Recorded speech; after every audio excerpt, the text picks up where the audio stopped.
സകലമാന ഭയത്തിൻ്റെയും റൂട്ടെന്ന് പറയുന്നത് മരണഭയമാണ്.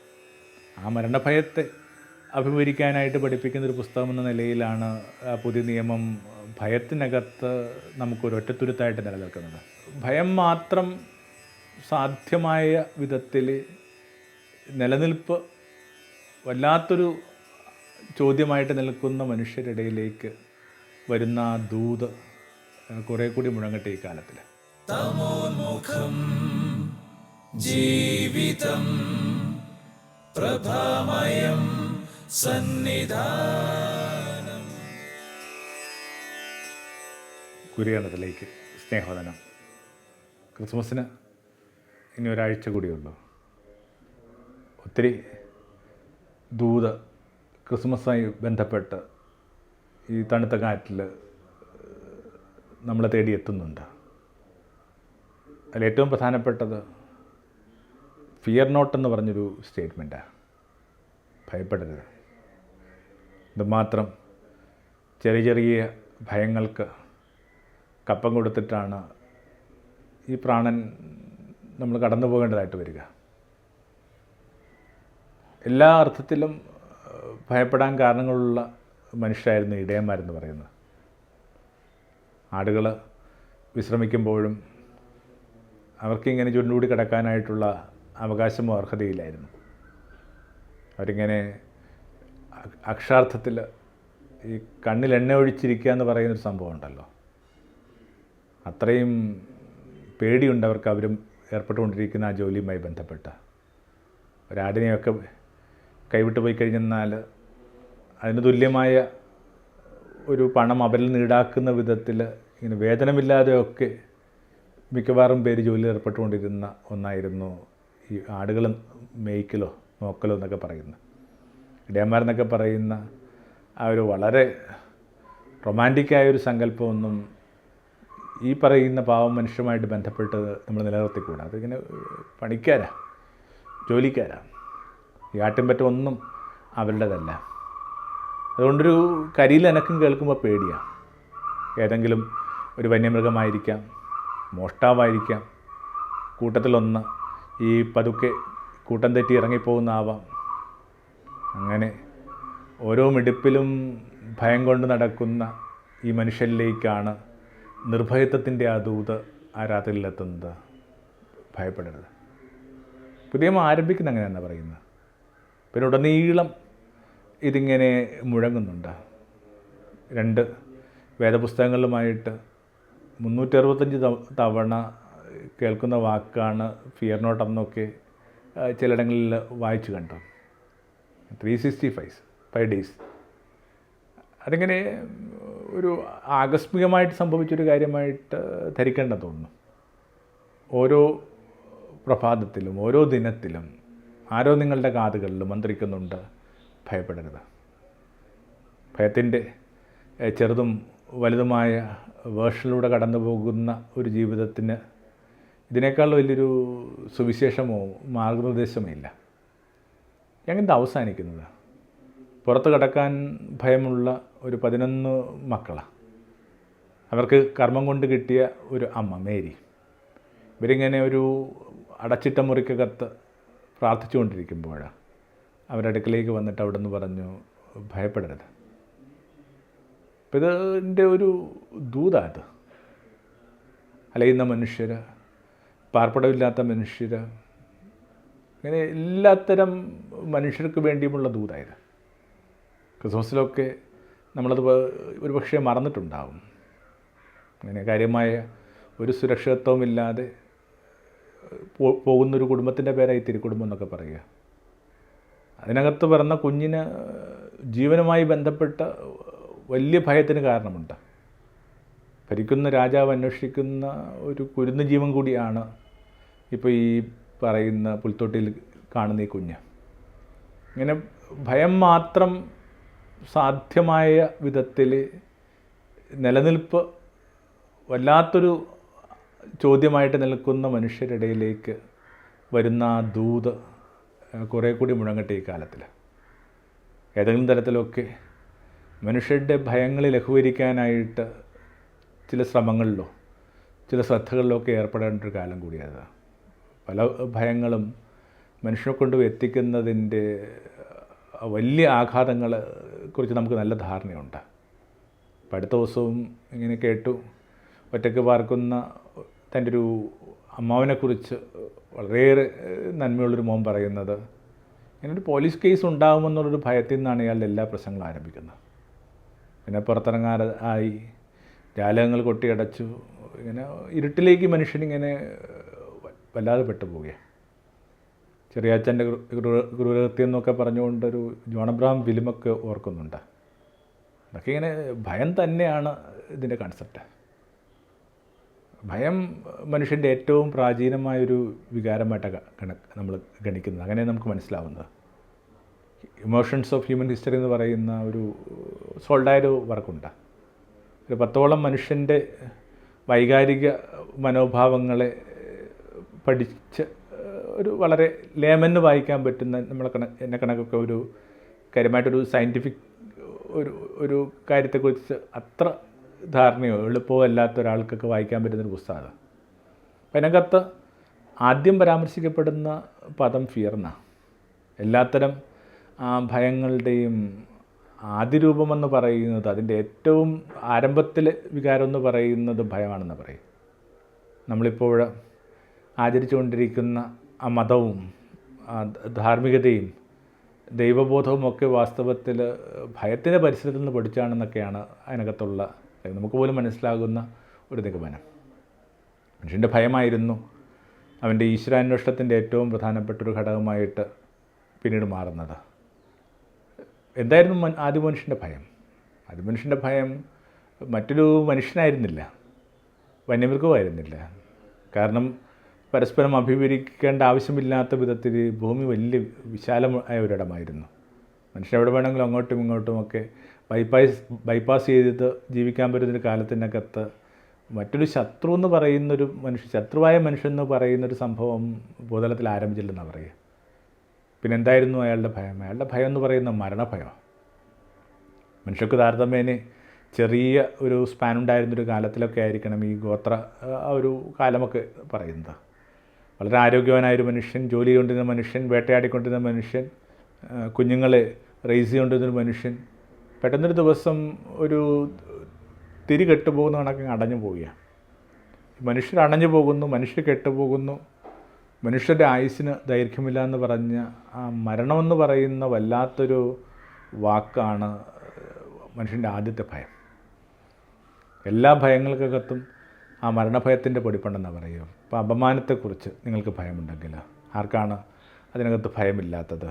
അല്ലെങ്കിൽ രോഗത്തെക്കുറിച്ച് ഒരു ഭയമുണ്ടെങ്കിൽ, അല്ലെങ്കിൽ തൊഴിൽ നഷ്ടപ്പെടുമെന്നൊരു ഭയമുണ്ടെങ്കിൽ, ഇതെല്ലാം ഏതൊക്കെ അളവിൽ ചെറിയ ചെറിയ മരണങ്ങളാണ്. അപ്പോൾ സകലമാന ഭയത്തിൻ്റെയും റൂട്ടെന്ന് പറയുന്നത് മരണഭയമാണ്. ആ മരണഭയത്തെ അഭിമുഖീകരിക്കാനായിട്ട് പഠിപ്പിക്കുന്നൊരു പുസ്തകം എന്ന നിലയിലാണ് പുതിയ നിയമം ഭയത്തിനകത്ത് നമുക്കൊരു ഒറ്റത്തുരുത്തായിട്ട് നിലനിൽക്കുന്നത്. ഏറ്റവും വലിയ മൃത്യുഭയമായതുകൊണ്ട് ഉയർപ്പെന്നൊക്കെ പറയുന്ന പദത്തിന് വല്ലാത്ത നമ്മുടെ ഭാവനയിലും ധ്യാനത്തിലുമൊക്കെ മുഴക്കമുണ്ടാകുന്നു.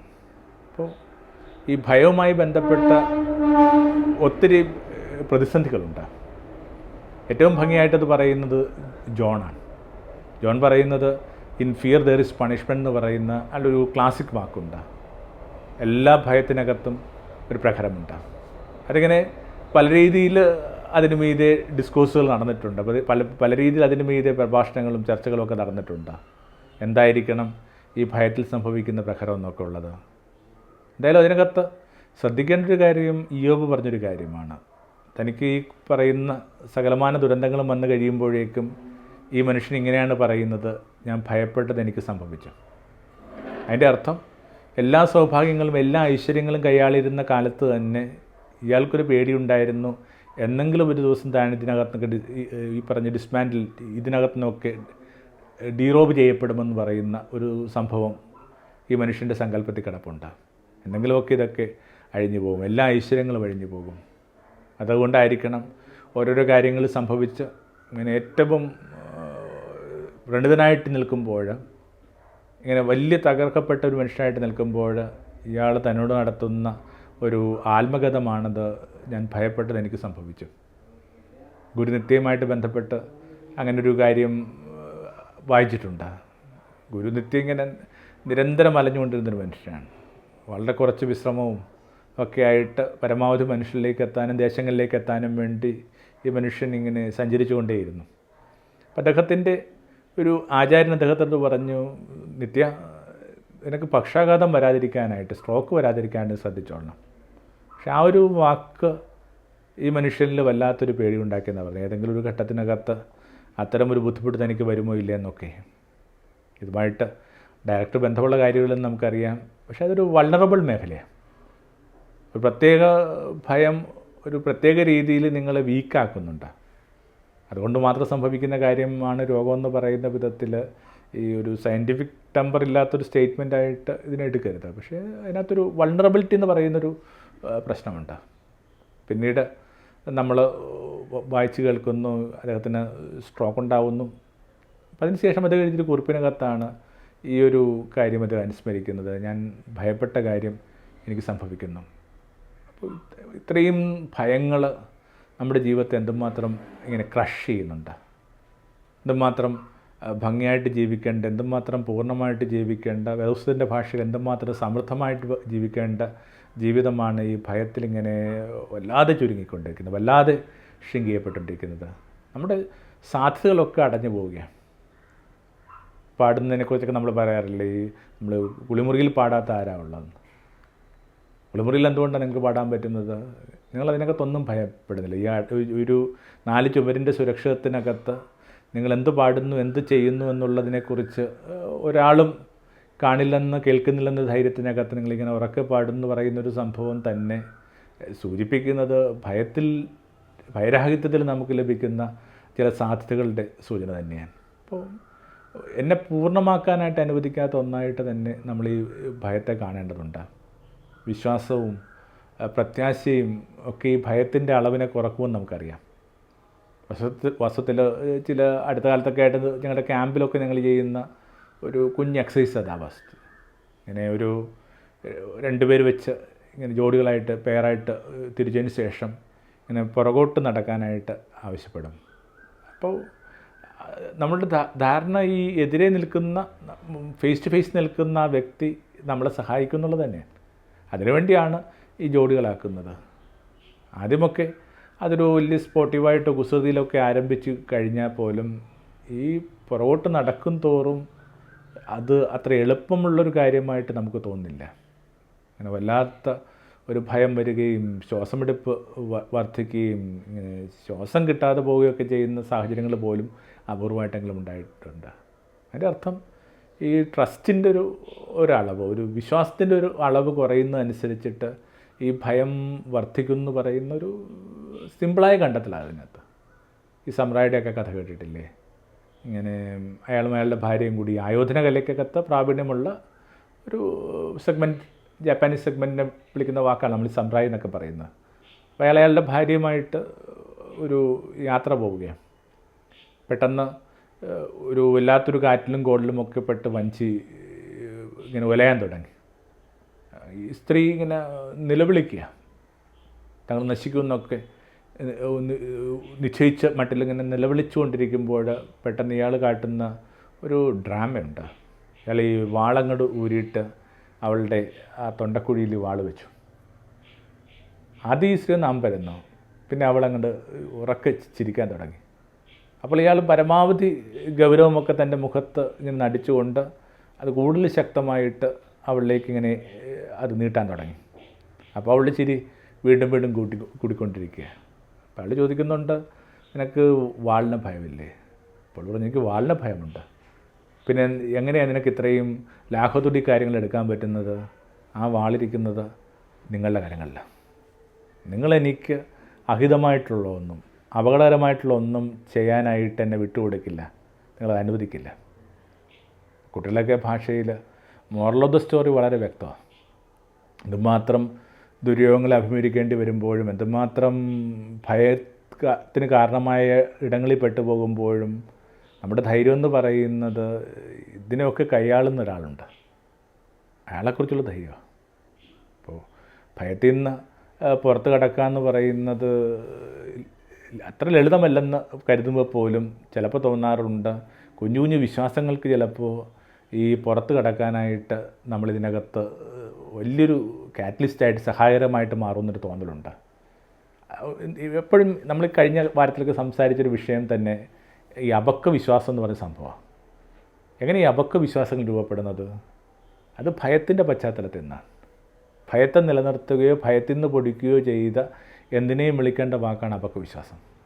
അപ്പോൾ അന്ധവിശ്വാസങ്ങളെന്നൊക്കെ നമ്മൾ പറയുന്ന കാര്യങ്ങളും പോലും വരുന്നത് ഈ ഭയത്തിൽ നിന്നൊക്കെയാണ്. അപ്പോൾ ആ അർത്ഥത്തിൽ ഈ ഭയത്തെക്കുറിച്ച് അല്ലെങ്കിൽ ഭയമുണർത്തുന്ന കുറേ അധികം വേദപുസ്തക ഭാഗങ്ങളുണ്ട് ഈ പറയുന്ന ഹോളി ബൈബിളിൽ. കുറച്ചുകൂടി ആരോഗ്യമുള്ളൊരു സമൂഹം, പക്വതയുള്ളൊരു സമൂഹം അത്തരം ചില കാര്യങ്ങളെ വകഞ്ഞു മാറ്റി സമാധാനവും സുരക്ഷിതത്വവും ഉറപ്പു തരുന്ന ചില ടെക്സ്റ്റുകളെ കൂടുതൽ വായിക്കാനും പരിചയപ്പെടുത്താനും ഒക്കെ ശ്രദ്ധിക്കേണ്ട ഒരു വൈകിയ മുഹൂർത്തമാണെന്ന് എനിക്ക് തോന്നുന്നു.